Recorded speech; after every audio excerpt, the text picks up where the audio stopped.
SIR এর আগে CA নিয়ে প্রচারে জোর। সিএ ক্যাম্পের সংখ্যা বাড়াতে নির্দেশ কেন্দ্রীয় নেতৃত্বের।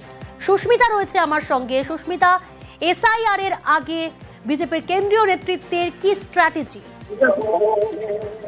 দেখো, এসআইআর পর্বে বিজেপি যে রাজনৈতিকভাবে ঝাঁপিয়ে পড়বে সেটা যেমন ইতিমধ্যেই জানা গিয়েছে, কিন্তু সিএ নিয়েও বিজেপি জোর কদমে তার প্রচার পর্ব চালাবে, এমনটাই আজকের বৈঠকে সিদ্ধান্ত হয়েছে বলেই সূত্র মারফত জানা যাচ্ছে। বিএল সন্তোষ ঘোষ তিনি ছিলেন আজকের বৈঠকে। তিনি নিজে স্বয়ং নির্দেশ দিয়েছেন রাষ্ট্র নেতৃত্বকে, জেলা নেতৃত্বকে, যে এসআইআর পর্ব শুরু হওয়ার আগেই সিএ ক্যাম্প, সিএ প্রচার শিবির, সেই শিবিরের মাধ্যমে প্রচার চালিয়ে বিভিন্ন যারা সিএর অন্তর্ভুক্ত হতে পারেন যে সমস্ত নাগরিক, তাদের নাগরিকত্ব প্রদান করতে হবে।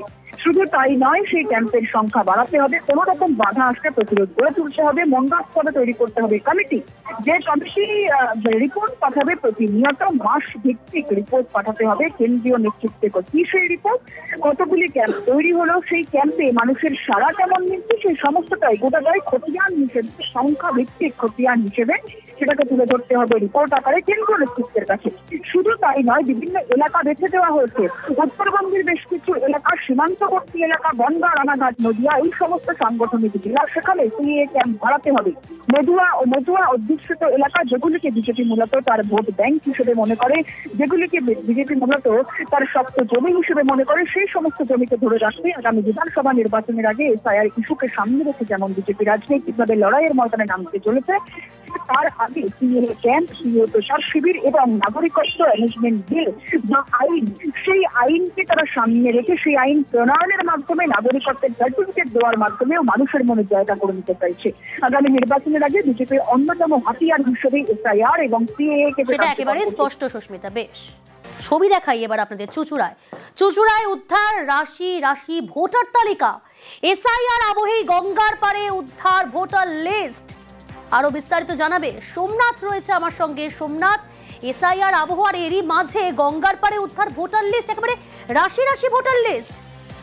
হ্যাঁ দেখো, এটাই যে গঙ্গার পাড়ে যে সব মানুষরা ঘুরতে আসে তাদের নজরে আছে যে হুগলি জেলা শাসক দপ্তর ঢিলচড়া দূরে, এই দূরেই নির্জন জায়গায় যে ভোটার গুচ্ছ লিস্ট, ভোটার তালিকা, গুচ্ছ তালিকা পড়ে থাকতে দেখে।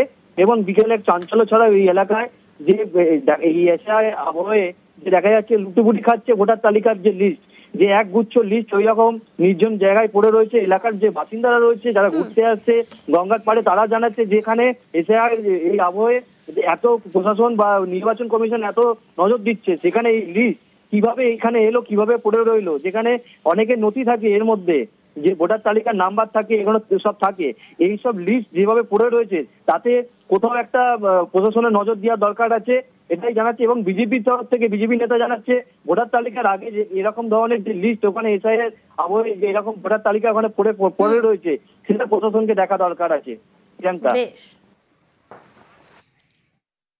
কে কারা ফেলেছে সেটা তো জানি না, কিন্তু পড়ে আছে।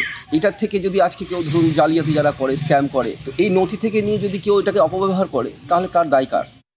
রাস্তা খারাপ, রাস্তায় লাইটও নেই, আর এই ধরনের নানা সমস্যার কথা পাড়ায় সমাধান শিবিরে জানিয়েছিলেন স্থানীয়রা। তারপরেই কাজ শুরু নদিয়া এবং আলিপুরদুয়ারে।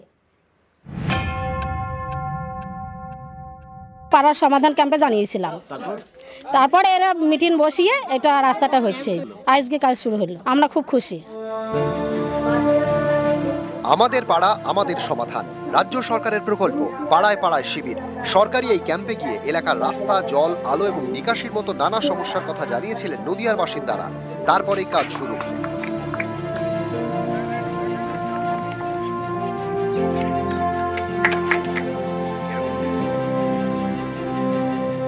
যাদের মতামতকে গুরুত্ব দিয়ে আমরা কাজগুলো করতে পেরেছি। এই গ্রামের মানুষ ছোট ছোট যে সমস্যাগুলো আছে সেই সমস্যাগুলো তুলে ধরে তাদের দেয়ার প্রকল্পগুলোই আজকে আমরা ফাইনালি বাস্তবায়িত করতে চলেছি।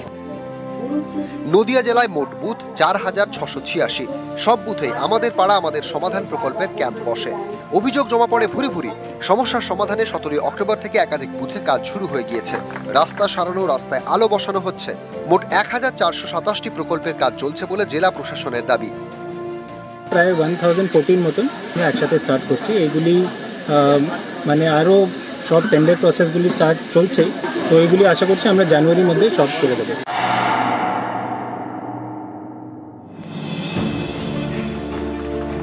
মঙ্গলবার থেকে আলিপুরদুয়ার জেলাতেও কাজ শুরু করেছে প্রশাসন। আমাদের পাড়া শিবিরে জমা পড়া সমস্যা মেটাতে এই প্রথম আলিপুরদুয়ারে কাজ শুরু। মাননীয় মুখ্যমন্ত্রী মমতা ব্যানার্জির জন্য আমাদের পাড়া আমাদের সম্মানে এই কাজটি হলো, খুবই উপকৃত হলো। যে বর্ষার সময় জল প্লাবিত হয়ে আমাদের টোটালটা ভেসে যায়, বাচ্চা কাচ্চা পার হতে খুব প্রবলেম হয়, এটা হওয়াতে আমরা খুবই খুশি। আমাদের সবই ক্যাম্পগুলো শেষ হয়ে গেছে, এখন ওয়ার্ক অর্ডার দিচ্ছে। আমাদের 20,000 প্লাস স্কিম সেটা আছে, ওইটা আমরা আশা করছি by December as per the mandate of the government আমরা ওইটা শেষ করতে পারবো। নদিয়া থেকে সমীর রুদ্র, আলিপুরদুয়ার থেকে রাজকুমার কর্মকার, নিউজ 18 বাংলা।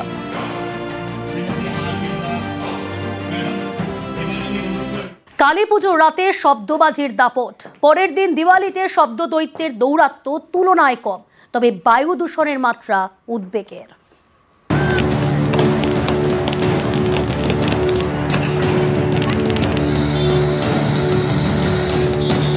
আইন কানুন বিধিনিষেধ অনেক আছে, কিন্তু সেসবকে থোড়াই কেয়ার। একদিন বাজি ফাটালে কি আর এমন হবে, এ কথা মনের ফ্রেমে বাঁধিয়ে রেখে দুম দাম বাজি।